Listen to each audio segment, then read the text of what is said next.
This is HOA Spot. The tow chain rattled and she smiled. The tow operator asked who authorized this, and Karen screamed that the HOA did, and that my car was being removed for non-compliance unless I produced proof on the spot.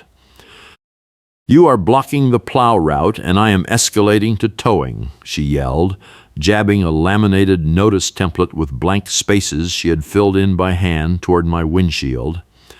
I stood on the curb in Arlington, Texas, holding my phone with numb fingers, filming every second while my breath fogged the lens.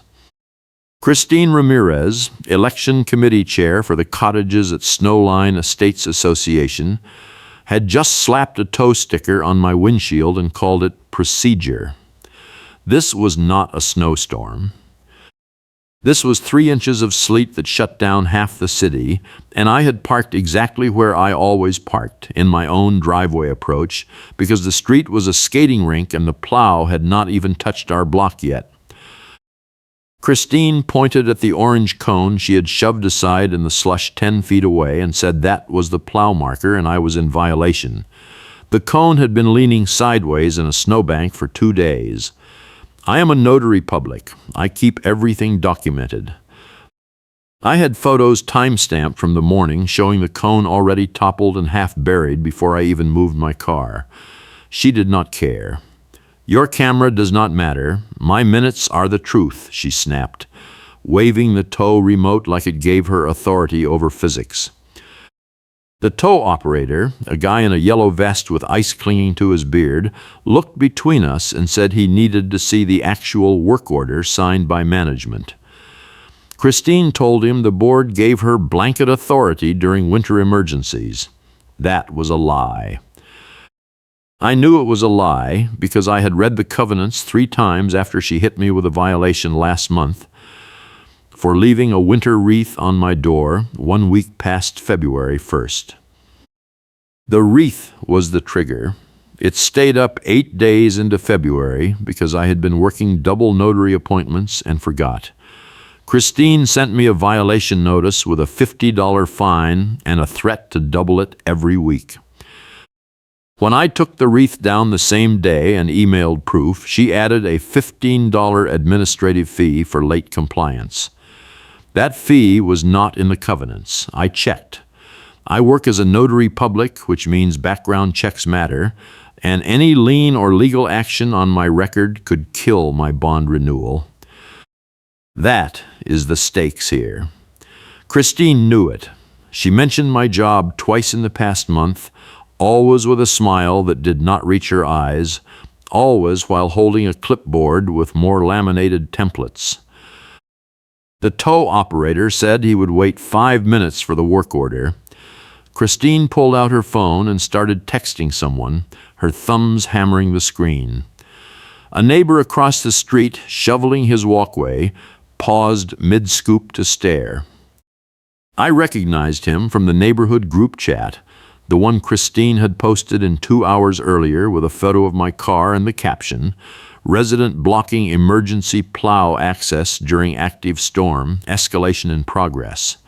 She had tagged the whole community. 30 people saw it before I even woke up. The post made it sound like I had parked sideways across the road with a barricade. In reality, my car was 18 inches past the edge of my driveway because the sleet had frozen the asphalt into a lumpy mess, and I could not pull all the way in without bottoming out. My phone battery dropped to 12%. The cold was killing it. I had to take my medication on schedule, and the stress and delays were making it hard to think straight. I was supposed to dose at 10 in the morning, and it was already 9:45. If this dragged past 11, I would be in trouble. Christine saw me check my phone and smirked. She said I could avoid all of this if I just moved the car and paid the administrative winter enforcement surcharge, which she claimed was $40. I asked where that fee was listed in the rules. She said it was approved at the last board meeting. I said I wanted to see the minutes. She said the minutes were not published yet, but the fee was valid immediately. That is not how any of this works. The tow operator got a call. He stepped away, phone pressed to his ear, and I saw him nod a few times before hanging up. He walked back and told Christine the management company had no record of a tow authorization for this address. Christine turned red. She said the company was incompetent and she would handle it directly through the board president. The operator said he could not tow without signed paperwork and got back in his truck. Christine screamed after him that she would report him for non-compliance. He drove off anyway, amber lights fading into the sleet. I did not chase her accusations because I already had the receipts. I just did not need to show them yet. Christine turned on me. She said this was not over. She said the board would issue a lien notice by end of day, and if I did not move my car and pay the fees within 72 hours, they would pursue collections and legal costs. I asked, what legal costs? She said the association retained an attorney on standby for winter violations, and the retainer fee would be added to my account. I asked for the attorney name. She said that was confidential board business. I said I wanted to see the covenant section authorizing that. She said I could request it in writing through the management company and wait 10 business days. I said I would do that. She said by then the lien would already be filed and the clock would be running. You do not shovel to my standard, you pay to my standard, she said, her voice rising over the wind. I went inside. My phone was at 8%. I plugged it in and pulled up my records. I had been tracking every interaction with Christine since the wreath violation. I had timestamps, photos, emails, and copies of every notice she had ever sent me. I also had something she did not know about. 3 weeks ago, I had filed a records request with the management company for all violation notices issued in the past year. They sent me a spreadsheet. Christine had issued 64 violations in 4 months. The next most active board member had issued 9. I started cross-referencing the notices with the neighborhood group chat and found something interesting. Half the violations Christine issued were never mentioned in the official board meeting minutes. They just appeared as line items on people's accounts with administrative fees already attached. I made a tab timeline. I color-coded every notice by type, fee amount, and whether it appeared in the minutes. Then I found the smoking gun. A management company internal note, attached to one of the violation files by mistake, admitted the winter enforcement surcharge was fabricated. The note said Christine had requested the fee be added to the invoice template, but the board had not voted on it, and the management company was waiting for formal approval before processing payments. Christine had been collecting the fee anyway. That was the trump card. I did not chase her accusations because I already had the receipts, but I was not ready to play it yet. I needed her to escalate one more time so the whole board would be watching when I dropped it. That afternoon, Christine sent a follow-up email to the entire neighborhood group chat. She said I had refused to comply with emergency plow protocols and that the association was moving forward with a lien and towing authorization through alternative channels. She included a photo of my car still in the same spot, taken from across the street. The post had 15 replies in 10 minutes. Most were supportive of her. A few people asked if the plow had even come through yet.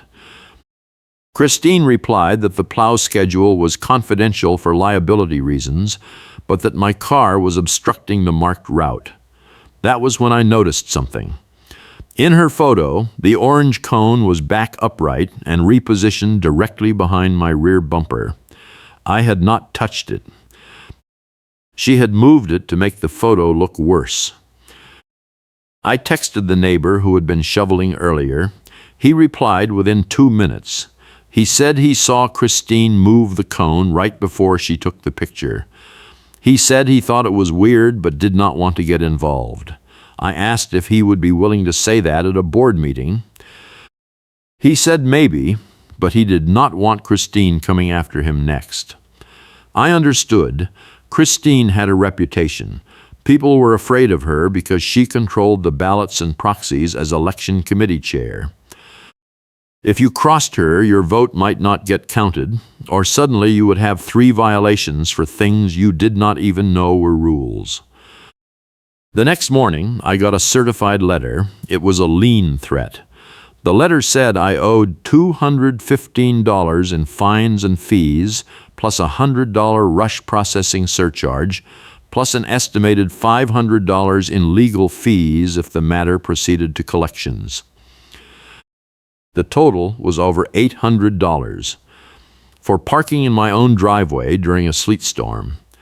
The letter was signed by Christine and countersigned by the board president, a retired accountant named Dale, who usually rubber-stamped whatever Christine wanted. The letter said I had 72 hours to pay in full, or the association would file the lien and pursue additional remedies, including towing and court action.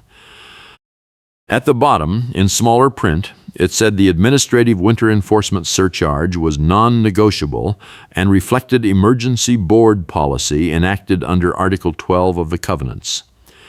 I checked Article 12. It was about landscaping. I called the management company. The receptionist put me through to the property manager, a woman named Angela, who sounded exhausted. I asked about the lien letter. She said the board had submitted it for processing, but she had flagged it as irregular because the fees did not match the covenant schedule. I asked if she could hold it. She said she could delay it 48 hours, but after that the board could override her and file it directly. I asked about the winter enforcement surcharge. She sighed. She said Christine had been pushing that fee for 2 months and the board kept tabling the vote, but Christine had started adding it to notices anyway and telling residents it was approved. Angela said she had sent 3 emails to the board asking them to clarify the policy, and they had not responded. I asked if she would be willing to forward those emails to me. She paused. Then she said she could not do that, but if I filed a formal records request, those emails would be part of the file. I filed the request that afternoon. Christine called me that night. She said she heard I had been asking questions at the management company and that I needed to understand the board operated with full legal authority during emergencies. I said I wanted to see the emergency declaration. She said it was implicit in the weather conditions. I said implicit was not the same as voted and recorded. She said I was being difficult and that my attitude was noted. I said I was being accurate and that my records were complete. She hung up. 10 minutes later, I got a text from Dale, the board president. He said the board was convening a special meeting in 3 days to address my compliance issues and that I was required to attend. He said if I did not attend, the board would proceed with enforcement actions in my absence. I replied that I would be there and that I was bringing documentation. He did not respond. I spent the next 2 days building my case. I printed the timeline. I printed the emails from Angela showing the fee was not approved. I printed the management company note admitting the surcharge was fabricated. I printed the covenant sections Christine had cited and highlighted the parts that did not say what she claimed they said. I printed the neighborhood group chat screenshots showing Christine moving the cone and staging the photo. I organized everything into a tabbed binder with an index. I also did something else. I pulled Christine deed and account records from the county website. She was 4 months behind on her dues. She owed the association over $600. She was lecturing everyone about compliance while she had not paid her own bill since October. That was the twist. I did not plan to lead with it, but if she pushed me, I was ready to flip the table. The meeting was set for Saturday morning at 9 in the clubhouse conference room. I showed up at 8:55. The room was small, with a long table and 8 chairs. Dale sat at the head. Christine sat to his right, a stack of laminated templates in front of her. 2 other board members were there, both looking uncomfortable. One was a retired teacher named Brenda, who usually stayed quiet. The other was a guy named Kyle, who worked in IT and had been on the board for 6 months. There were also 3 other residents in the back row, people I recognized from the neighborhood but did not know well. I sat across from Christine. She did not look at me. She was writing something on one of her templates. Dale called the meeting to order. He said the purpose was to review my compliance status and determine next steps. Christine immediately jumped in. She said I had violated emergency plow protocols, refused to move my vehicle, ignored multiple notices, and demonstrated a pattern of non-compliance dating back to the wreath violation. She said the board had no choice but to proceed with a lien and pursue collections. She pulled out her phone and started reading from her notes. She said I had been uncooperative with HOA staff, hostile in communications, and dismissive of board authority. She said my behavior was creating a safety hazard and setting a bad example for the community. She talked for 8 minutes straight without taking a breath. When she finished, Dale asked if I wanted to respond. I opened the binder. I started with the cone. I showed the timestamp photos proving the cone was already toppled and buried before I parked. I showed the neighbor group chat screenshot where Christine repositioned the cone for her photo. Brenda leaned forward. Kyle asked who moved the cone. Christine said that was irrelevant because the cone marked the plow route regardless of position. I said the plow had not even come through our street yet, and I had video of the street conditions from that morning showing no plow tracks. Christine said the plow schedule was confidential. I said the Public Works Department posts plow routes online and our street was not listed as priority. Dale asked Christine if she had confirmed the plow route. She said she did not need to because the cone was there. I said the cone had been there since the previous storm 2 weeks ago and was not an official plow marker. Christine's face went red. If you are enjoying this chaos, hit that like button and subscribe, because this meeting is about to go completely off the rails. I moved to the fees. I showed the covenant section Christine had cited for the administrative winter enforcement surcharge. I read it out loud. It was about landscaping maintenance schedules. It said nothing about winter enforcement or surcharges. I showed the management company emails where Angela asked the board 3 times to clarify the fee policy and got no response. I showed the internal note where the management company admitted the fee was not approved. Dale looked at Christine. Christine said the fee was approved verbally at the December meeting. I said the December meeting minutes made no mention of it. Christine said the minutes were incomplete. Kyle said he was at the December meeting and did not remember any vote on winter fees. Christine said it was during executive session. Kyle said there was no executive session in December. Christine said he was mistaken. I pulled out the timeline. I walked them through 64 violations in 4 months. I showed how half of them never appeared in the official minutes. I showed how Christine had added fees that were not in the covenant schedule. I showed 3 cases where residents had paid the fake fees and never got receipts. Brenda asked Christine if this was true. Christine said the fees were administrative processing costs and did not require individual votes. I said the covenants required all fines and fees to be approved by majority board vote and recorded in the minutes. I cited the section. Dale flipped through his copy of the covenants. He found the section. He read it silently. Then he looked at Christine and asked if she had been adding fees without board approval. Christine said she had emergency authority. Dale said there was no emergency authority in the covenants. Christine said it was implied. Kyle said implied was not the same as real.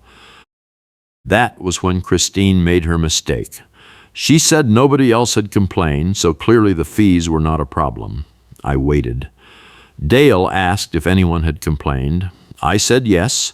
I pulled out a printed email chain. It was from a resident named Mark who had complained to Christine directly about a $50 snow removal fine in January. Christine had replied that the fine was valid and that further complaints would result in additional administrative fees.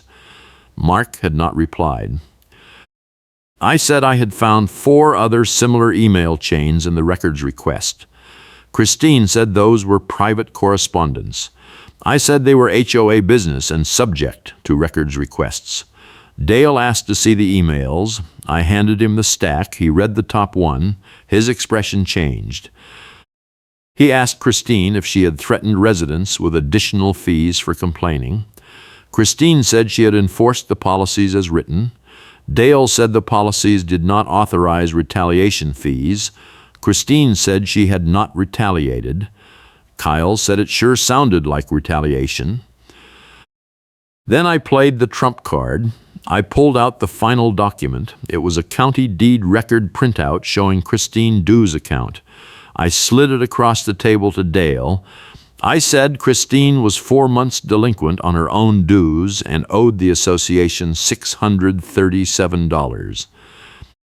I said she had been collecting fees from other residents while refusing to pay her own bill. The room went silent. Brenda stared at Christine. Kyle looked at Dale. Dale looked at the printout, then at Christine. Christine said her payment plan was a private matter between her and the management company. I said there was no payment plan on file. I said I had checked. Christine said I had no right to access her account. I said dues delinquency was public record under the covenants because it affected lien priority. Dale asked Christine if this was true. Christine did not answer. Dale called a recess. He said the board needed to discuss this privately. He asked me to wait outside. I went into the hallway. The 3 residents who had been sitting in the back came out with me. One of them, a woman named Sandra, said she had been hit with a winter enforcement surcharge last month and paid it because she did not know it was fake.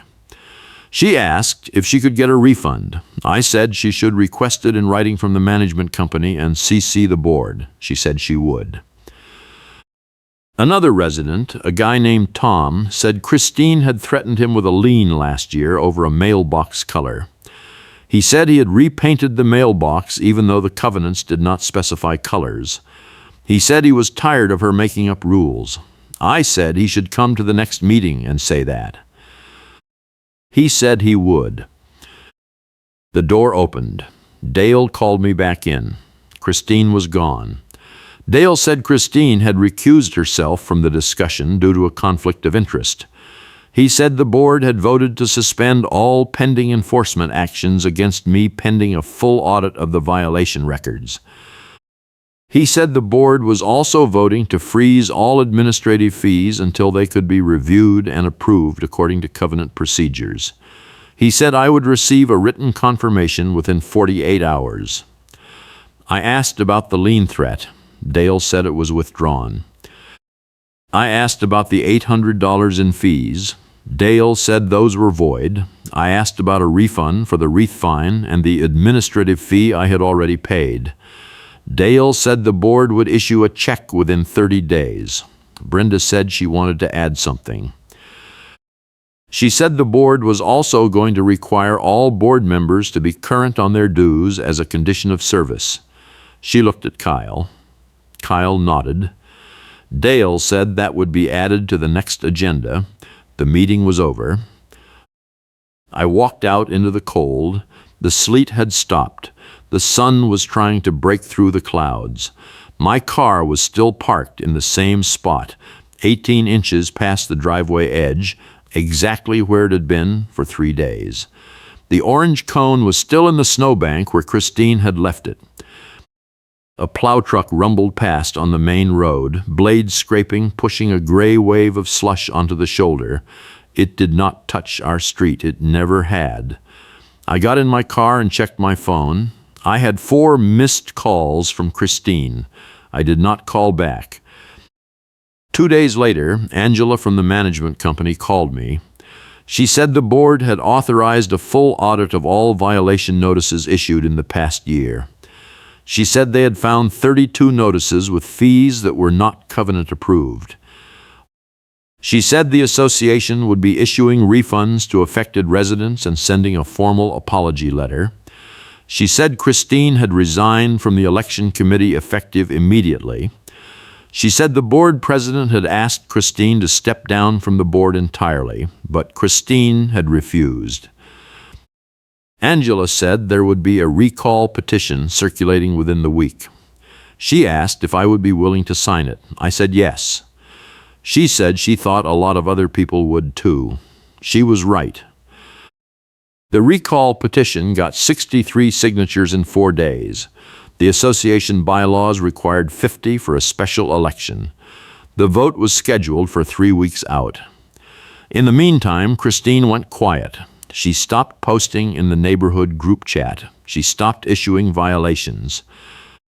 She did not attend the next board meeting. Brenda told me privately that Christine had hired a lawyer to fight the recall, but the lawyer had looked at the evidence and told her she did not have a case. Christine filed anyway. The hearing was set for 2 days before the recall vote. I was named as a respondent because I had initiated the records requests that triggered the audit. Christine lawyer sent me a demand letter asking me to withdraw my support for the recall and stop discussing HOA business publicly. I forwarded the letter to my own attorney, a friend from my notary network who specialized in HOA disputes. He laughed. He said the demand had no basis and that Christine was trying to intimidate me into silence. He drafted a response that politely told Christine lawyer to pound sand. We sent it certified mail. The hearing was held at the clubhouse, same room as before. This time there were 30 people in attendance. Christine sat at the front table with her lawyer, a young guy in a suit who looked like he wanted to be anywhere else. I sat in the back with my attorney. Dale ran the hearing because he was still board president. He asked Christine to present her case. Christine lawyer stood up and said the recall petition was procedurally invalid because it did not specify the grounds for removal in the required format. He cited a bylaw section. My attorney stood up and said the bylaw had been amended 2 years ago and the new version did not require that format. He handed Dale a copy of the amended bylaws. Dale looked at it. He said the amendment was valid and the petition met the requirements. Christine lawyer sat down. Christine stood up. She said the recall was retaliatory and motivated by personal animus. She said I had harassed her and filed false complaints. She said the board should dismiss the petition and sanction me for abuse of process. Dale asked if she had evidence. Christine said my records requests were excessive and designed to create work for the management company. Dale asked how many requests I had filed. I said 2. Dale asked if 2 requests was excessive. Christine did not answer. Then someone in the crowd stood up. It was Mark, the guy who had complained about the snow removal fine. He said he wanted to speak. Dale said residents could make comments after the formal presentation. Mark said he did not care. He said Christine had been threatening people for 2 years and everyone was afraid to say anything because she controlled the ballots. He said she had told him his vote would not be counted if he kept complaining. He said he had proof. He held up his phone. Dale asked what kind of proof. Mark said he had recorded a phone call with Christine where she said exactly that. Christine lawyer objected. He said the recording was illegal. My attorney said Texas was a one-party consent state and the recording was admissible. Dale asked to hear it. Mark played it on speaker. Christine's voice came through tinny but clear. You keep pushing this and I will make sure your ballot does not get processed, she said. I have full discretion over proxy validation. The room erupted. People started shouting. Christine tried to leave. Dale told her to sit down. She sat. Dale called for order. He said the board would take a 15-minute recess to consult with legal counsel. Everyone filed out into the hallway. Christine stayed inside with her lawyer. I saw them through the window. She was yelling. He was shaking his head. After 10 minutes, Dale came out. He said the board had voted to recommend approval of the recall petition and forward it to a membership vote. He said the vote would proceed as scheduled in 2 days. He said Christine would remain on the board until the vote was complete, but she was stripped of all committee assignments effective immediately. He said if the recall passed, the board would appoint an interim replacement and hold a special election within 90 days. Christine came out of the room. She looked at me. "You are going to regret this," she said. My attorney stepped between us. He said any further contact with his client would be considered harassment and would be reported. Christine left. The recall vote was on a Tuesday. The ballot was simple. Should Christine Ramirez be removed from the board of directors? Yes or no? I voted yes. So did 78 other residents. Only 11 voted no. Christine was out. The board appointed Brenda as interim replacement and scheduled a special election for April. At the first meeting under the new board, they voted to rescind every unapproved fee Christine had issued. They voted to require a monthly financial audit. They voted to require all board members to be current on dues. They voted to implement a formal complaint process with written responses required within 10 business days. They voted to publish all meeting minutes within 48 hours. They voted to require actual evidence before fines. That last one was HOA consequence number 1. 3 weeks after the recall, I got a letter from Christine. It was not from her lawyer. It was from her directly, typed on plain paper, signed at the bottom. It said she was retracting her claims about my vehicle blocking the plow route and acknowledged that the winter enforcement surcharge had not been properly approved. It said she was issuing a formal apology and a full refund of all fees I had paid, including the wreath fine and the administrative fee. The check was stapled to the letter. It was for $65.